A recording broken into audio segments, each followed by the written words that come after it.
My journey really starts with the fact that I go to George Mason. You go through college, right? And you're like, all right, I'm at a D1 program. I have a storied career. I'm at the top of the record books. There's no way I don't play professional baseball. I debated med school, ended up signing as a non-drafted free agent with Tampa. I quickly realized if I'm not going to throw hard, I've got to do something well. You get to the big leagues because of your strengths, not because of your weaknesses. It's been pretty cool to see how baseball has shifted so much, where we feel like the game may be resorting back to something from the past, as it seems to always do.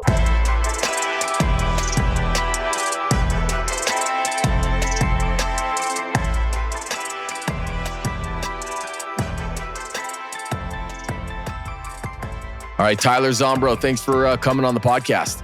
Yeah, thanks for having me. Of course, man. So I feel like it's necessary that I tell everybody. So you and I are at the winter meetings, and we ran into each other and just started talking about a number of different things because part of your resume is obviously you played professional baseball. And what was your title when you were at Tread? Head of data? Yeah, performance specialist, head of data, head of hiring. I've done about every role there. And so when I ran into you, I don't think I knew yet that you had gotten hired by the Cubs. So I think I may have asked you like, hey, what are you doing here? And then you brought up, that you had just gotten hired by the Cubs as the assistant to the pitching director or something? Special assistant pitching. Special assistant pitching, which for everybody listening, we'll dive into what exactly that entails. So obviously, this is a long-winded way of me saying that you know about pitching, right? You've obviously done it from a player to really kind of like a coach, and now being in the front office with a major league organization. Take us back to when you were obviously a pitcher in high school and college. I'm familiar with, you weren't a guy that always threw mid-90s or if ever threw mid-90s. So how was it as a player, as a pitcher back then, having to navigate what we know to be a crazy world of baseball, which is so obsessed with velo, not being a velo guy?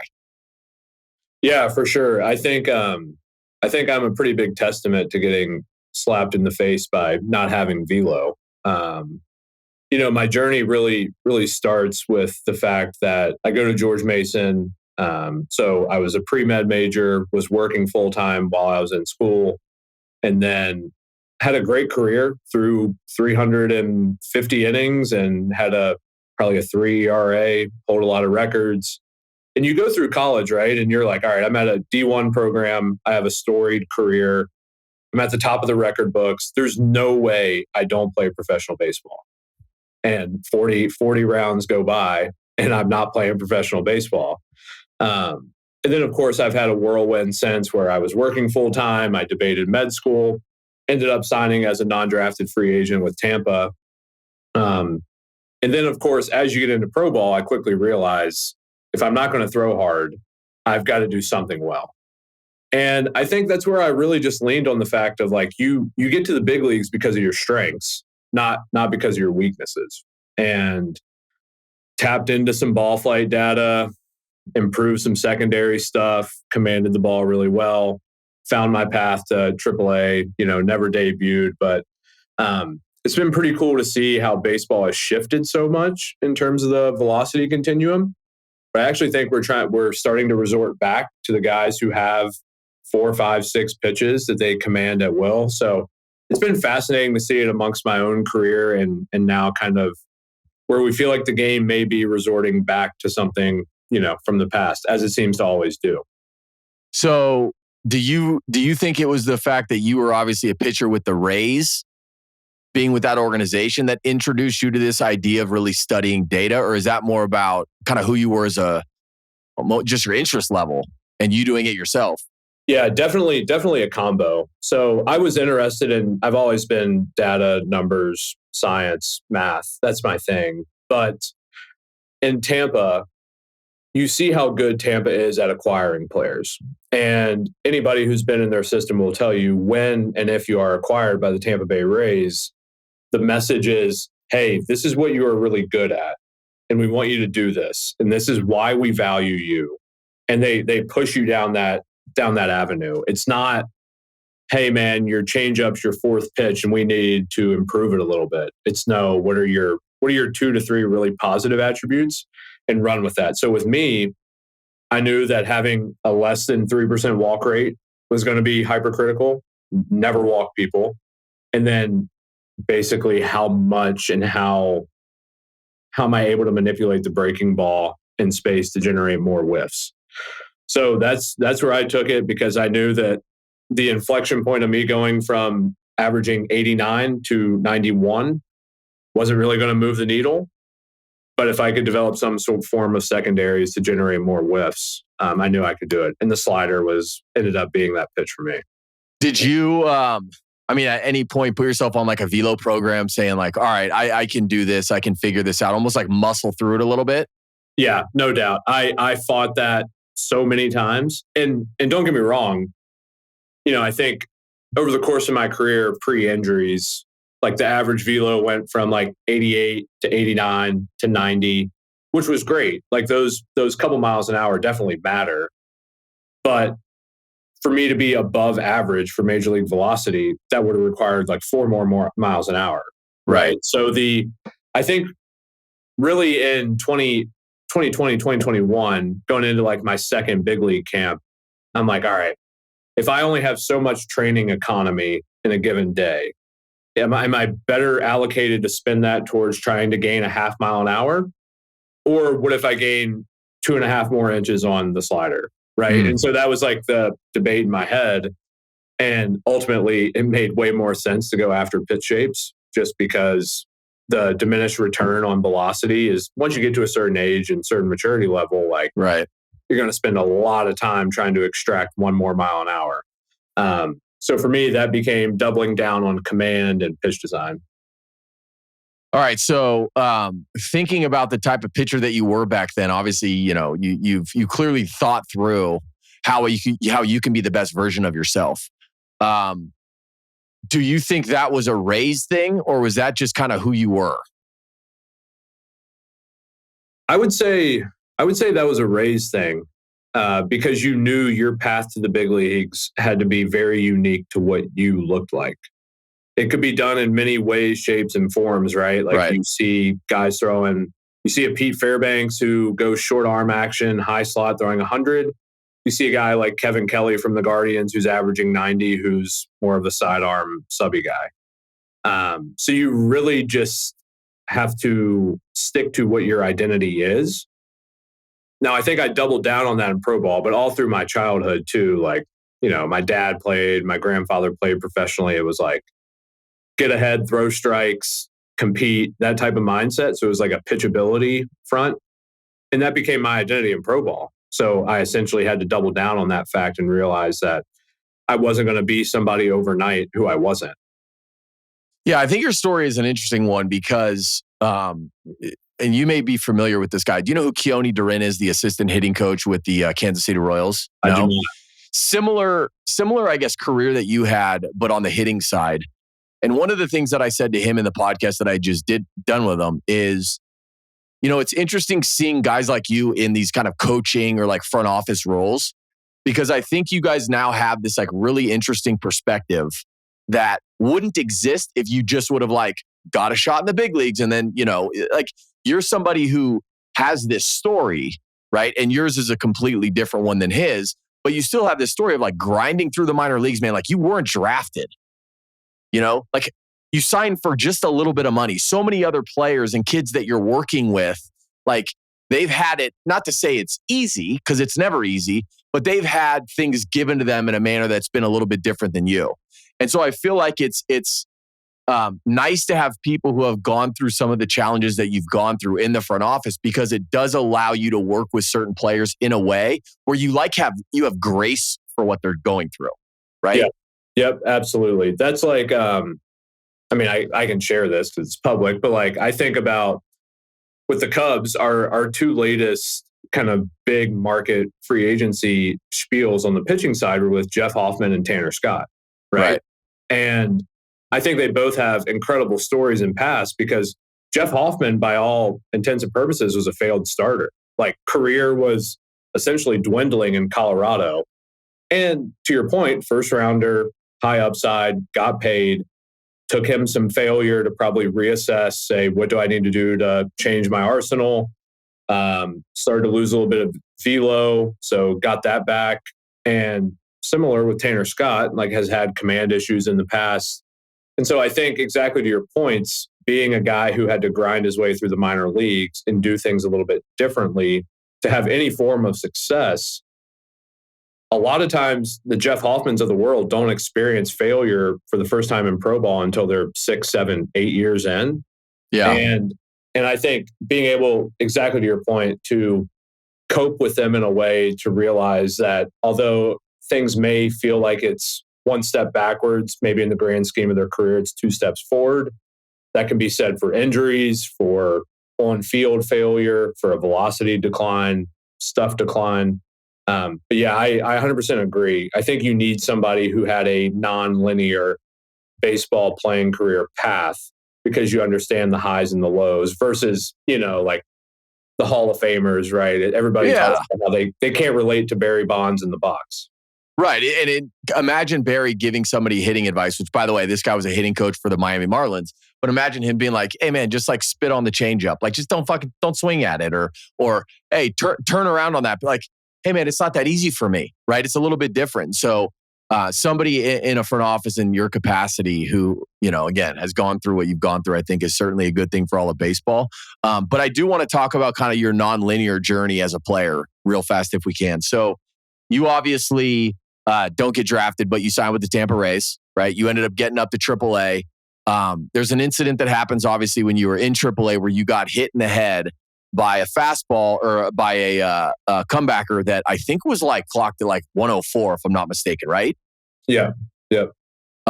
And without having to get into like the intricacy of that whole story and what happened after that, obviously there was some, rehab time that you had to go through. And then you started dealing with arm issues too, if I'm not mistaken, right? Thoracic outlet. Yep. You also had some nerve issues, right? Yep, still do. Still do. Yeah. So I think about your career and I'm like, man, I feel like it's never been, correct me if I'm wrong, like you've never really had this like, oh, yeah, that year was actually I did well that year. That was kind of easy. You never even had it, right? Yeah. Yeah, I mean, 2019 would have been your pitcher of the year. Right. That was the easiest I've ever had it. Right. So obviously getting, through those years and then being a free agent. And at the time, at what point did you start working with Tread? Was it while you were still playing? Yeah. So I've worked full time since I started playing in 2017. So I worked at a private place in DC for parts of 5 years. And then late in 2020, I came down and started at Tread. And when you started at Tread, walk us through, like, what was without talking about, obviously I understand why Tread is so valuable and such a great place, but what was it for you that made you feel like, I want to this is what I want to do. I want to spend time helping these pitchers. Where did that come from? Yeah.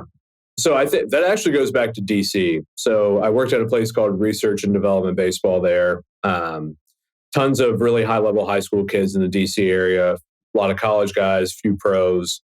There's one kid in particular who I've had since he was 15, Kyle Witten. And I just remember you start to see these guys go through their journey they start to be recruited. They start to develop a little bit more of a work ethic. Like it goes from more of like a hobby that they're good at to like a true passion of investment in the sport. You help them facilitate getting to a college, taking the reins on their own career. And then obviously you hope they go on to pro ball and do great things. And really within the first 12 to 16 months of doing that job while I was still in college, I immediately found that I had much more satisfaction to my own being by seeing other guys have success and helping facilitate that. I loved pitching. I loved the adrenaline boost you could get of closing out a game, but you can't do that every day. You can help people every day, which is a nice thing, right?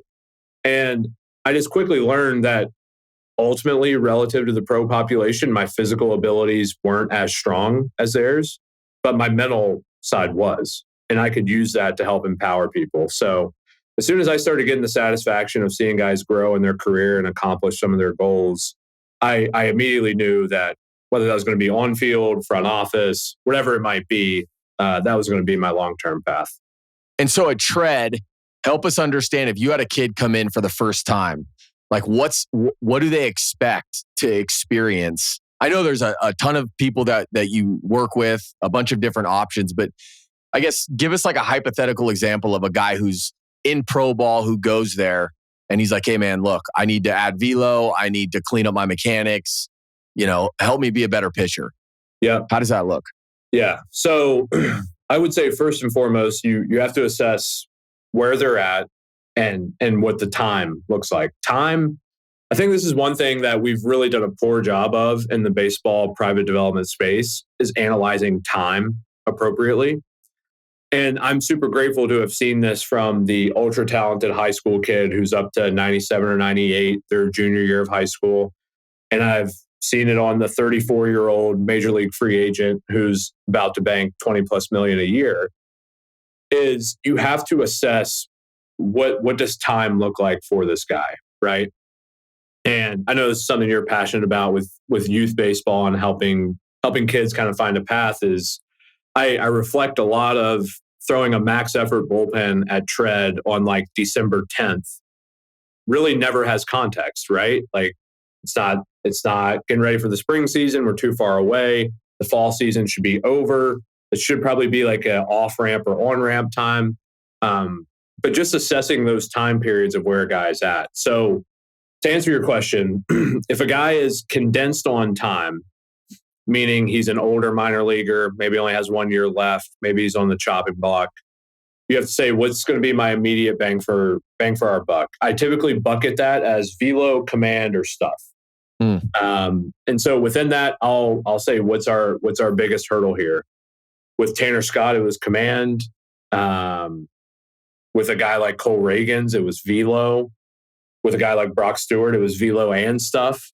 And so you just assess that, and then we're going to work backwards to put a plan in place. So you need to assess them head to toe, see how their body moves, what can they do, what can't they do, biomechanically, what are the red flags, what are the green flags, and then lay it out. Here's where we want to be in 4 weeks, 8 weeks, 12 weeks, 16 weeks, and start attacking it from there. But again, I think the time piece of this is really big. And oftentimes as an industry, we look for immediate kind of satisfaction.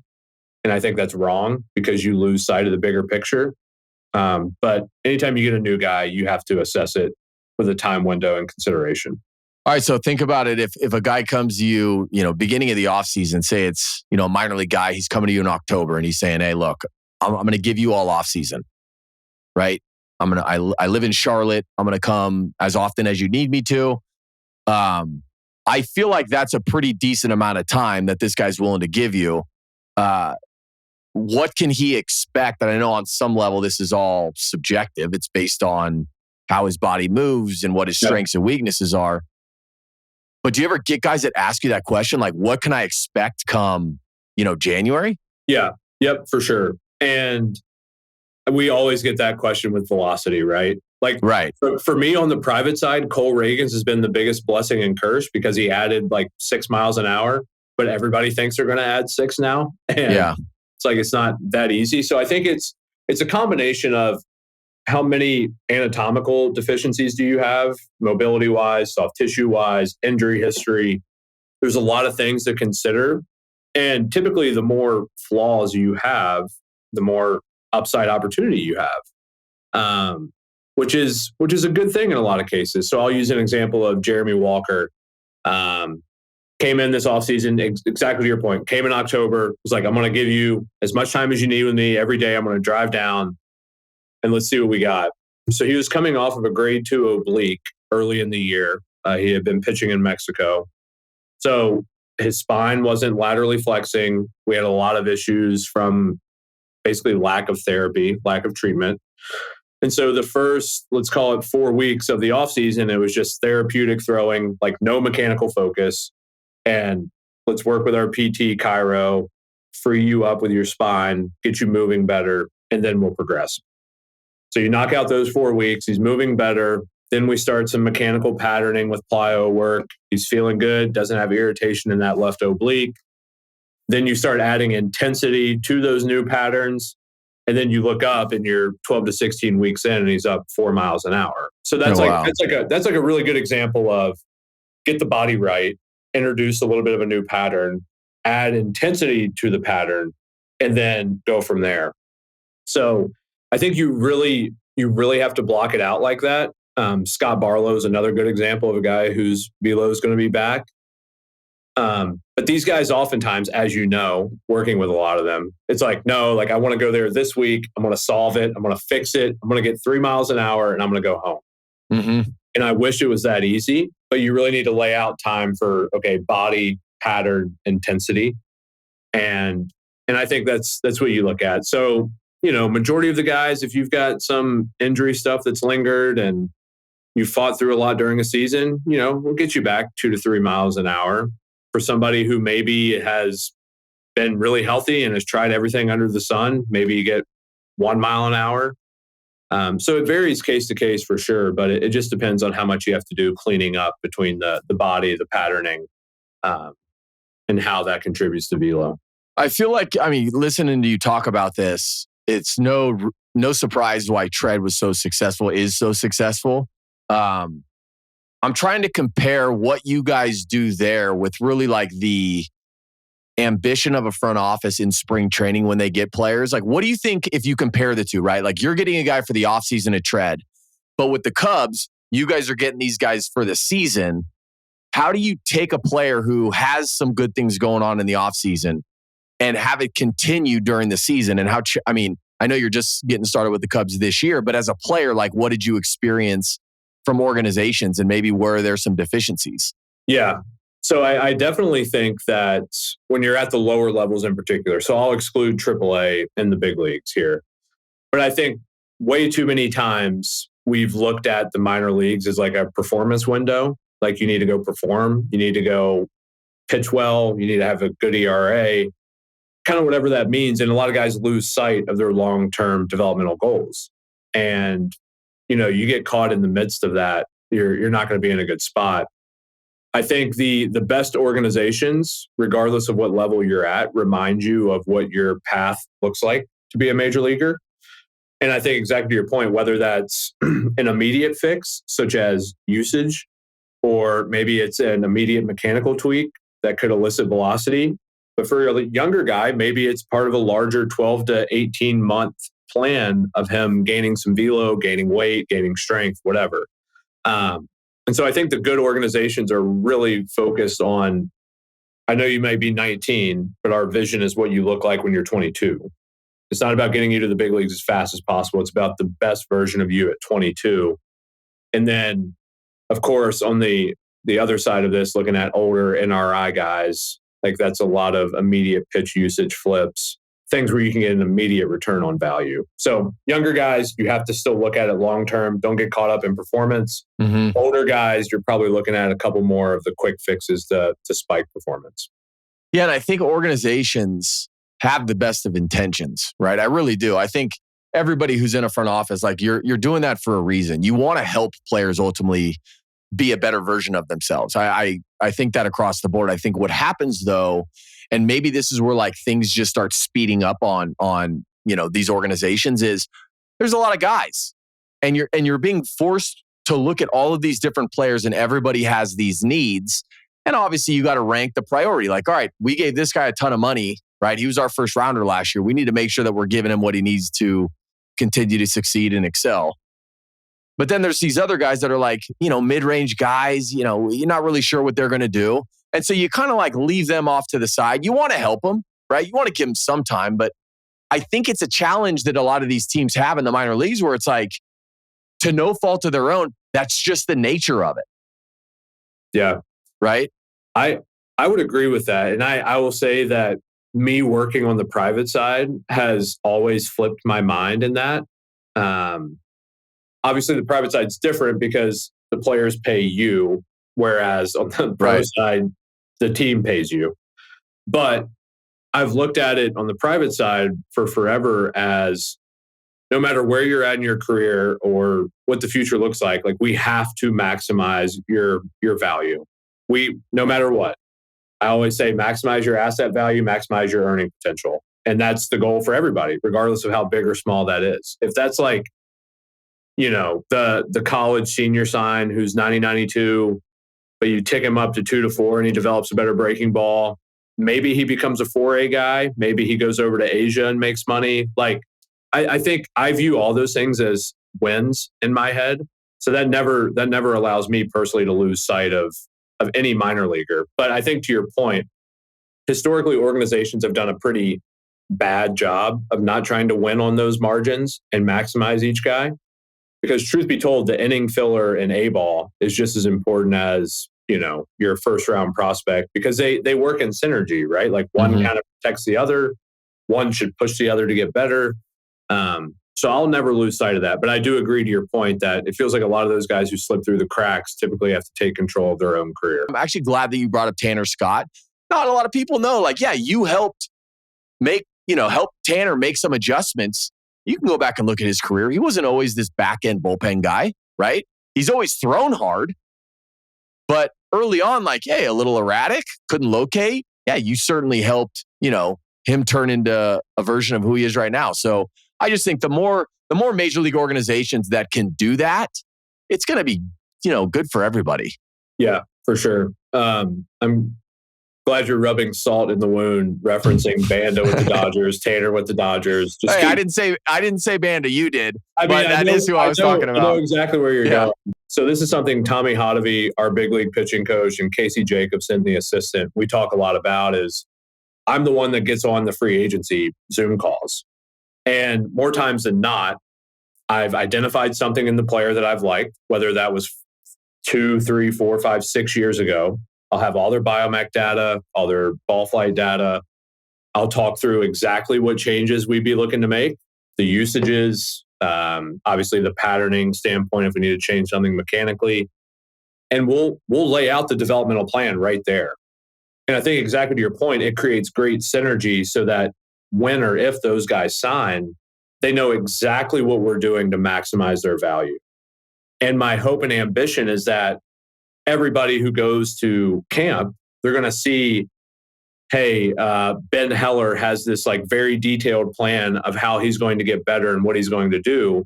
And that creates a lot of buy-in on the back end. So I definitely agree with that point. You have to do that from the major leagues all the way down. I will be the first to tell you, I think the organizations that come prepared and have, whether it's a visual plan that the guy can look at or just some work has been done to help him understand how you want to make some adjustments, those players get off those Zoom calls and they're blown away by the information. Because I think, again, sometimes, and if it's a first-time free agent, for some of these guys, they've never had that with the organization they've been with. Right.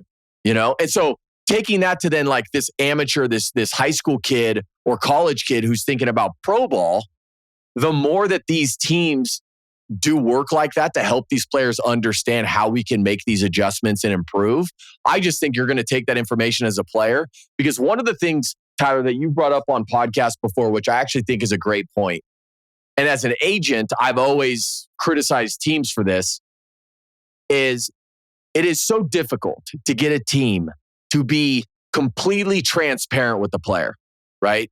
They'll be transparent with us, but oftentimes they won't say it to the player directly. Right. Right. And I can make my own assumptions as to why. I think on some level, they don't want to hurt the kid's feelings, right? It's a lot easier to tell us than it is to tell the player. But I will say, I think these teams are doing these players a disservice because going back to your playing days, Tyler, if you were told, and maybe you were, but if you were told, look, these 3 things you do really well, these 3 things you don't do well, you want to know why you're not in the big leagues? It's for this reason. So let's work on it. And then let's check in. Yep. 100%. That right there has completely shaped my mind with how I attack pitching development, I would say. So exactly to your points, coming off of that 2019 season, go to big league camp, 2021, I don't even know if I want to break to AAA. But you get these fluffy answers, right?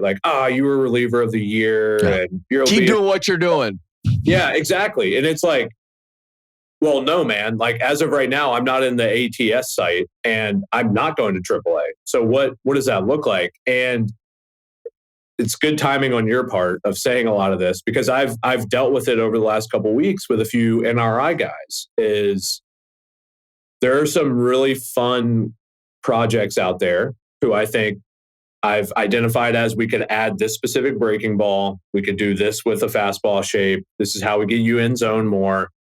And I am such a believer in the controllables of pitching, because no matter where you're at, what level it is, like, pitching is pitching.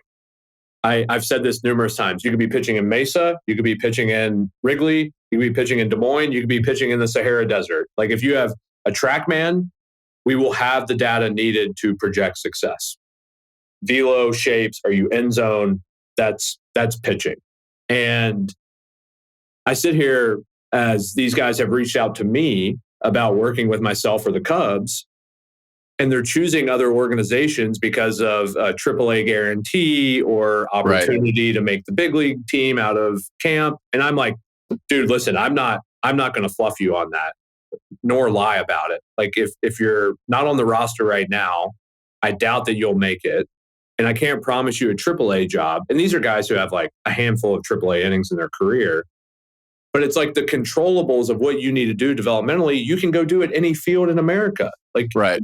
But teams like to like hide behind this curtain, I think, and not be transparent, which to me, I will always be super, super honest with the player, because I think teams have underestimated how much truth the players like to be told, good, bad, or indifferent, right? Like, guys just want to know what it takes to be a big leaguer. And I'll just tell this quick story, but we had a player with the Atlanta Braves a handful of years ago, and Alex Anthopoulos, general manager, sat him down and just like, hey man, I'm not going to sugarcoat this. Here's the deal. You're not making the club. Here's why. And just like boom, boom, boom, boom, boom. Do you have any questions? Happy to talk to you about it. The reality is like any professional player, if they're going to spend the time, and like you said earlier, the time, they're devoting time to do this, they need the truth.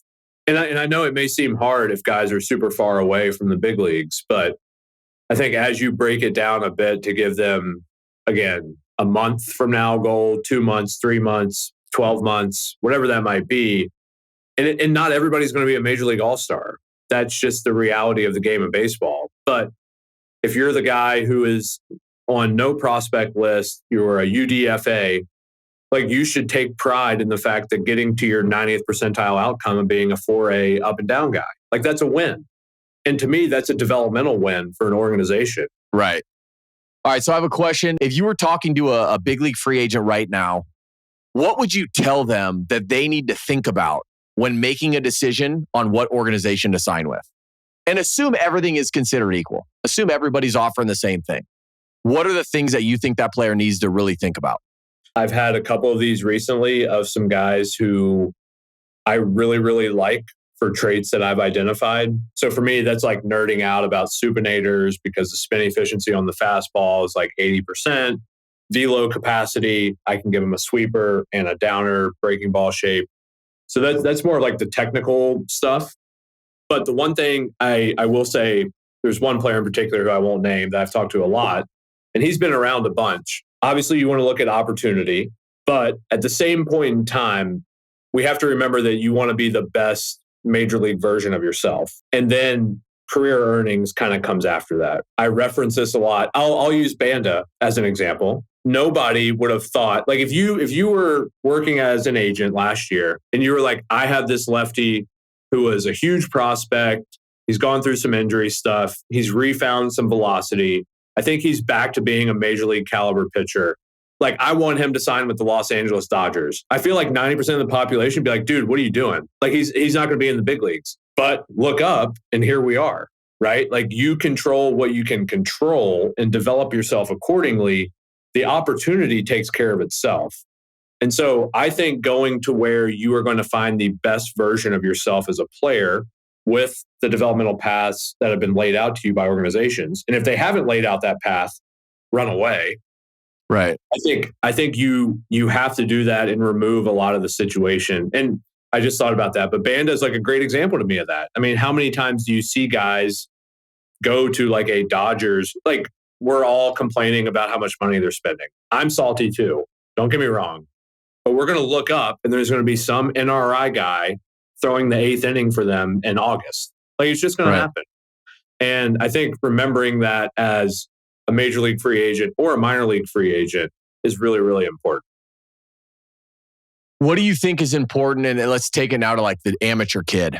Now, obviously, the way that the draft functions, it doesn't necessarily provide you with this like perfect opportunity to sit back and say, I want to pitch for them. I want to sign with that organization, right? It's more about who's willing to make you an offer and are you willing to accept that offer? What are you focused on or thinking about as a 17, 18-year-old kid who hasn't played professional baseball yet?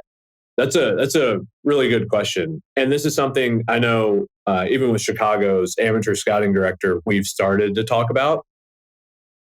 I sit here and reflect as I talk to major league free agents who were talking about giving millions of dollars. I'm looking back through 5, 6, 7, 8 years of their biomech data, all the ball flight data, getting Edgertronic video from years ago, right? Like I'm trying to work backwards so hard to lay out their dev path. And I'm like, we should do that for amateurs.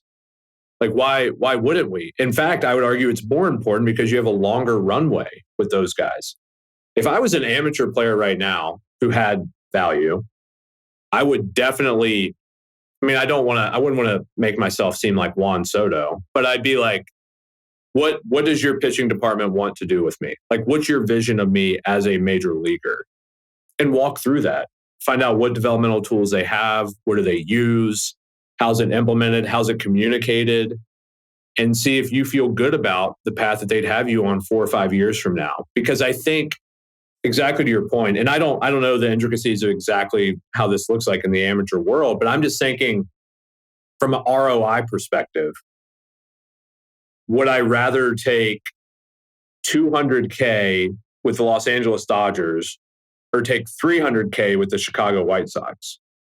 I would venture to say long-term for my potential career earnings, I should probably use the Dodgers dev system for a few years, right?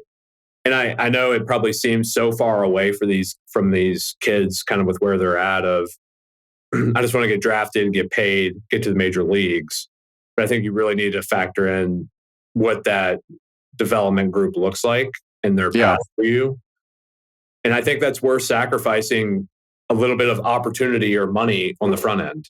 Yeah, it's funny. You know, the draft is so interesting with how it functions and works. You have all the time in the world, and then you get into the draft day, and it's like emotions are high. And so I think, you know, players having more of a methodical experience leading up to the draft, asking these questions in the in-home visits, when they go to the combine, when they meet with the general manager or the pitching department. Yeah, it's asking these questions.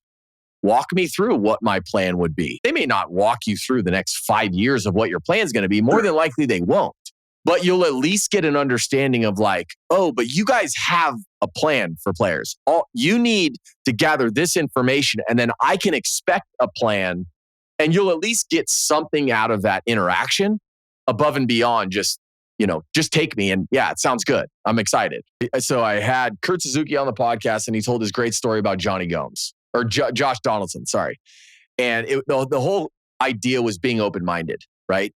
Being open-minded to the organization and really how they think, you know, what you can do to improve, which I think is an extremely valuable mindset to have. And he specifically talks about Josh Donaldson, who, by the way, was drafted as a catcher. It's big league spring training with the Oakland A's. He's backing up Kurt Suzuki. And Scott Sizemore is their starting third baseman. They're hitting little, you know, like rolling soft ground balls, and he's throwing it to first base. And Scott Sizemore like blows out his knee. Donaldson literally raises his hand. He goes, I can play third base. So he takes his gear off, goes over to third base. And like, you know, the guy had played third base before, but it wasn't pretty yet. But the whole point in Kurt talking about this is like, here was a guy who was recognizing the moment, saying like, I need to be aware of what we have a need for. And obviously, if it wouldn't have worked out, that's fine too. The guy can always go back behind the plate. But he was open-minded to this idea of like, I need to do whatever I can to make the team win. So to use that language and apply it to what you're saying, it's like if a major league organization is recognizing that you need to work on something, it's probably good that you talk to them about it, ask them why, right? hey, why do you think I need to do this? Help me understand it. I think that's extremely valuable. But too many kids, especially at the lower levels, look at a Coach Crooked and are like, I'm not doing that. That's not who I am. There's two sides of it. Like either they just nod their head and say yes and don't ask for clarification, or they just say no. Yeah, exactly to your point. There's really, really small details and small margins that you can win on to, dictate the rest of your career. Like, I don't want to like overblow this, but like what made Tanner Scott $72 million was not sitting so deep in his back leg so early with knee over toe time. Like that was like the mechanical thing, right? But it's a conversation to understand why we're doing that. But I think it's a really good point. And you never know what you might stumble across. Right. I think of in 2021, we had in Durham, but the two that I'll always remember, Sean Armstrong and Evan Phillips, both have been DFA cleared from Baltimore. But I think about Evan Phillips and I'm like, okay, they told this guy just to throw his sweeper more. He goes and eats 3 innings in Minnesota, and he's naturally the DFA guy after that. All of a sudden, the Dodgers claim him, and you look up and now he's a double-digit million closer guy. Crazy how that happens. But being open-minded and saying like, okay, I've kind of failed in my career. Let me try something different. You don't know what that other version of you looks like yet. If he's drafted by the Dodgers, comes up, and they immediately say, we need you to do this, and he is fighting it, like, what does that look like? This goes back to our transparency conversation of like, I'm more than happy to sit down with any player, free agent or current Cubs guy, and walk them through all of the predictive modeling, walk them through how we grade pitches via stuff, what their splits look like, how we grade this pitch to righties, to lefties, whatever it might be, to show them of like, what's our best foot forward to give you the highest probability of being a good major leaguer. And let's go down that avenue. And if we need to adjust, we can adjust. And, if there's something physically that affects them where they can't do it, let's go talk to S&C or medical and let's be open and honest about it. Exactly to your point, like teams want the best intention for players, but you can't hide information. Well, I was going to ask you, and I know you brought up all these different departments. How interconnected and how much do each department work together with every individual player? Like, is there a lot of crossover? Yeah. So I will actually say thus far with Chicago, it's been fantastic because the medical staff's great. Kevin Poppy at the big league level is awesome. For me, the signaling that you've created a really, really good dynamic is that the lines actually get blurred. A little bit of mobility or correctives that you're doing in the training room, maybe that goes to the weight room. Maybe a little bit of the forearm work you're doing, manuals in the weight room, goes to the training room. It's not just like, oh, go to the trainer, go to the strength coach, go to the pitching coach. It's like they all become one. And I think that's when you really have it figured out, because you have to let these guys tell you how their body feels, how they respond to things. Okay, so shifting now a little bit to the pitching side, just with individual players, how do you balance what you think a player needs to work on with how his body moves? So I'm all about strengths. How a guy's body is built and designed, I'm going to solely work around that. Like I'm working to the confines of, if you don't have this range of motion in your hip, I'm not going to ask you to do this thing with your hip. If you don't have this range of motion with your spine, I'm not going to ask you to do that with your spine. You have to assess those things so that you're not putting their body in harm's way. And then if we gain a little comfortability there with certain patterns, then we can say, okay, let's do a little bit more mobility on this. Let's do some like med ball work on that. And then let's take it to throwing. So kind of easing them into it. Mm-hmm. At the end of the day, you show me how you move best, how your body's built, how you apply force to the ball, and let me design an arsenal around it. And if that arsenal isn't good enough for velocity or movement standpoints, then like we might have to then, go off the rails and try something a little different. But right. Let me work off of what you naturally do really well. Like I feel like that's my job. Just because going back to our points of being a player who has struggled, like the worst thing you could ever experience is like somebody's asking you to do something mechanically that like your body can't do. It hurts. You don't feel consistent. It's awkward. So I really want to, work and kind of parallel there with the players. So I go off of strengths, and then if we need to start to modify, then we'll modify.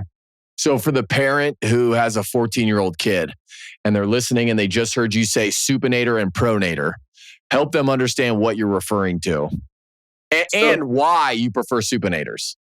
Yes. So supination versus pronation, in layman's terms, is how you release the ball. So if you're a little bit more on the outside of the ball with your four seam, then you're more of a supinator. If you're more to the inside or behind the ball, you're more of a pronator type. The reason this is really important, and this is why I went down this rabbit hole a few years ago, is I had a hypothesis that if I'm naturally slightly supinated and a pitching coach asked me to fully pronate and get inside of a changeup, that puts your elbow at more risk because you're covering more total arc of motion at the elbow joint and applying force to the ball in that way. And I still firmly believe in that. Like if you can't comfortably throw a certain sweeper or curveball shape, then maybe it's not for you. And so I would say for a lot of these kids, as you try to maximize what you can do, it's certainly worth considering what is my natural preference, and let me not fight against that just to have this changeup that I can go showcase, right? Like you have time developmentally in your career to figure it out. But what you don't want to do is put your body in a vulnerable position that's uncomfortable.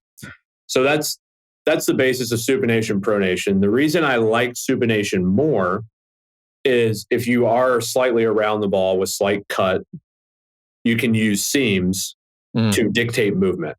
So like I don't have to pronate a two seam. I can just use the seams to help the ball go arm side. In order to throw a gyro slider, it's easier to get to it, a sweeper, a curveball, etc. So pronators, you have to go further with the radial ulnar joint to try to supinate more, which I do believe increases some injury risk. All right. So now that we're on this topic, I think the next natural question I could ask you is help everybody understand what the death ball is. So it was basically, it really comes from pronators who can't throw a top spinning high efficiency curveball. So then you had like this little mix of like some top spin, some gyro spin, some side spin. And what you end up getting, what used to be called back in the day, like a shitty backed up curveball, that's the death ball.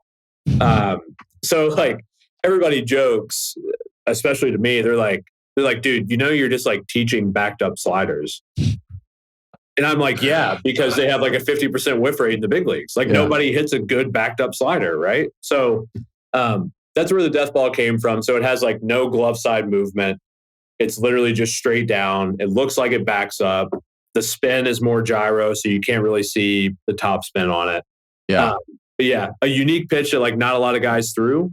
So that created an opportunity. Like if we can have some guys throw this, hitters aren't used to seeing it. I love it. Getting into the data a little bit, are there any, like when you analyze, and I'm specifically talking about kind of just the numbers right now, are there certain statistics that you hang your hat on more and find them the most valuable over others? And what are those? I hate to start with this one because it's a cop out because I don't believe it's a controllable, but end zone whiff is like the pinnacle to me from a pitching standpoint. Like if you just show me guys end zone whiffs, I'll probably tell you if I think they're good or not. So from an evaluation standpoint, end zone whiffs are huge. Where I would take that in terms of the controllable on the pitching side is end zone rate and then obviously shapes. So if you have pretty good shapes and you're throwing them in the zone near 50% of the time, odds are you're going to have success. I try to really keep it to that with guys. It's something I feel really passionately about is allowing pitchers to focus on just the controllables, which is velocity, movement, usages, end zone rate. Right. That's the controllable to me. So I really try to fixate it at that. So velo movement, end zone rates. Those are the three that I always go to right away. I'm curious, now that you're with the Cubs, Tread to me, like you guys have access to all the data, right? It wasn't like you guys were sitting in this back room, like trying to pull stuff up. Like you guys had access to everything. But when you got to the Cubs, was it this like, I'm envisioning like the Wizard of Oz, like the doors just open and you're like, oh, it's here we go. What did you have that moment or no? Oh yeah. The reason why I took the job with the Cubs was because the R&D department is so good. So we have Kenetrax for biomech data at every affiliate. We have high-speed video at every affiliate.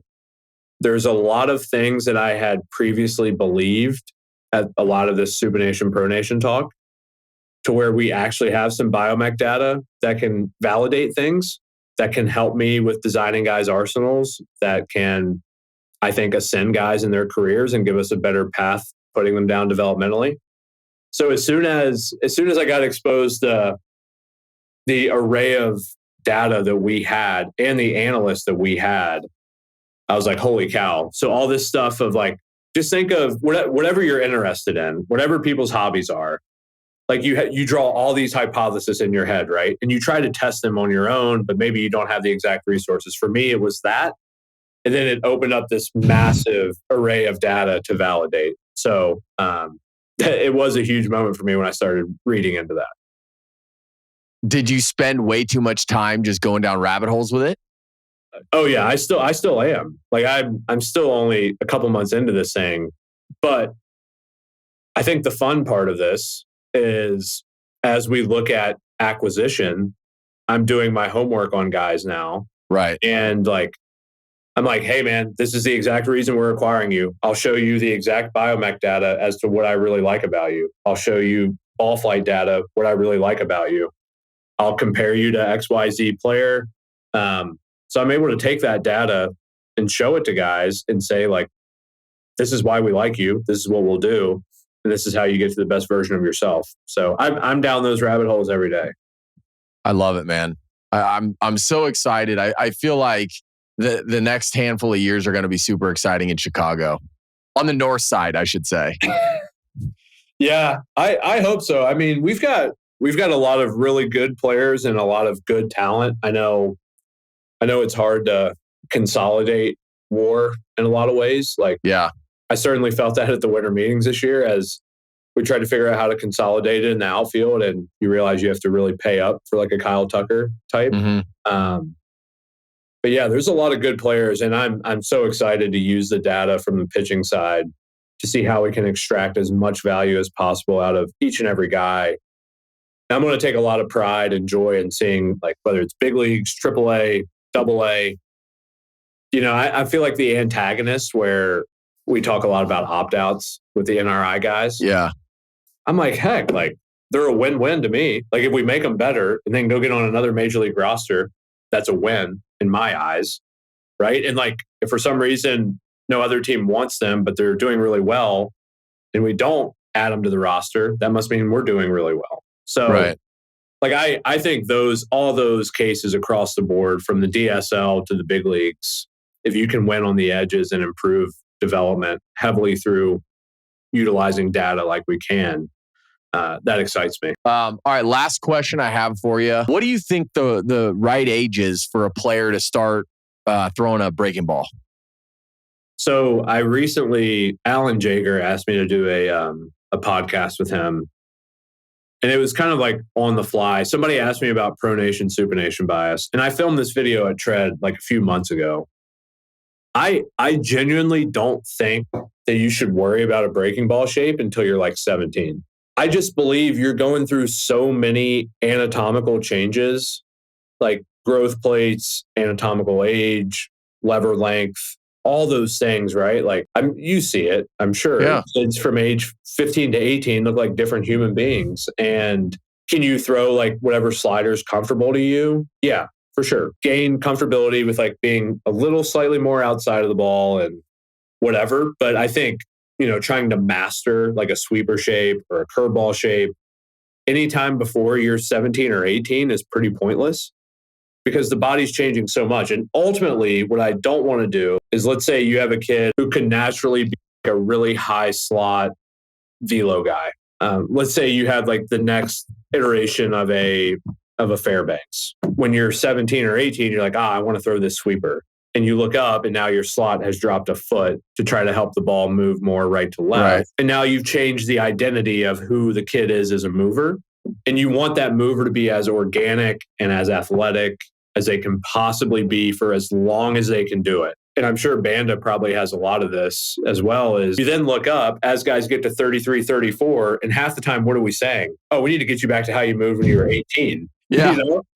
Because like they've had like some mechanical notion in their head of what they should do. But it's like when you were moving your best, you probably weren't thinking about it. And this is what it looked like. You know what I think happens though is it's more the mental stuff, which we didn't talk about today, but part of the challenge for all these kids in travel baseball, it's the fear of missing out, that idea, right? I'm going to go here and all these kids are doing it, right? The scouts are asking, do you have a breaking ball? Right? The colleges are wondering, do you have a breaking ball? And so I think it's that fear of like, well, I have to throw it. Right. Like that's why I think it happens. I feel like it's an industry-wide thing. And I was talking to Dr. Meister on the podcast actually about this too. And we were talking about how do we change the arm injuries and just all of these Tommy Johns. And one of the things he said is he goes, look, I think the younger ages, they just follow what's going on in the big leagues. Yes. Right. So the more guys in the big leagues are throwing sweepers now, the more all of a sudden you show up and now this kid's throwing a sweeper. Where 2 years ago, no one was throwing a sweeper. Yeah. Right? Yeah. So I was up at Cubs convention this past weekend and we did like a small pitching panel thing. And I had so many 13, 14, 15-year-olds come up to me because they follow Tread. And like guys are asking me about XYZ pitch types. And I'm like, man, you're like 6'2", you're gangly as heck. Your shoes are like size 15. You have no body coordination. Like you trying to master a pitch right now is completely useless. Right.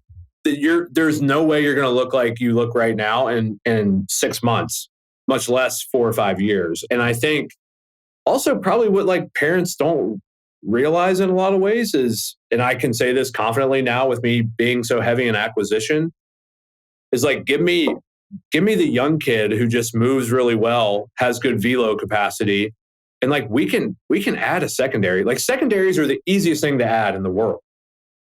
Like nobody's looking at a 17-year-old at a perfect game event and being like, oh man, that sweeper's special, like it's going to play in the big leagues. You know? And people get fixated on that. But I think also to your point, they love to compare. And that's it. That's what it is. And you cannot compare. Like it's a non-linear journey for everybody. Even big league guys compare. Everybody's like, Tanner Scott's like, give me the Jason Adam changeup. Well, Jason Adam is missing like 40 degrees of elbow extension because he had a stress fracture when he was 21. And it's like, well, his body's built different than you. And he's going to throw it different. And kids don't realize that though, right? They just like see the fancy, cool looking pitch and they're like, oh, I need to do that. But that's it. I'm so against that because there's so many compensations that you're going to have from a delivery standpoint to try to accomplish XYZ pitch shape that's undoubtedly going to do more harm than good. Well, I think you just teed up episode number 2 that we're going to do, talking more specifically about this, because I'm going to ask everybody who's listening to DM me with questions about that exact, or comments rather, about that exact statement that Tyler made. But no, Tyler, this has been awesome. You actually have been the first pitching guy I've had on the podcast. So what's up with that? You got a hitting bias?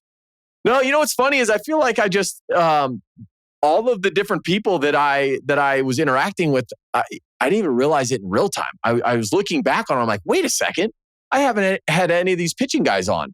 I mean, it's one of the things that I've talked to Liam Hendricks about is coming on and just really diving into the pitching side. And so I think on some level, I kind of put that off to the side, knowing he's going to cover a lot of that. But when I saw you at the winter meetings, I'm like, dude, got to have you on the podcast. We got to do this. Yeah. And it was fun. So yeah, I'm glad you can dig salt in the wound on the Dodgers stuff, get me roasted by some travel ball stuff. Great. All fun, man. We just have fun here. But yeah. No, but I appreciate it, man. Thank you for coming on. Yeah, loved it. Thanks for having me. All right, brother. Be well.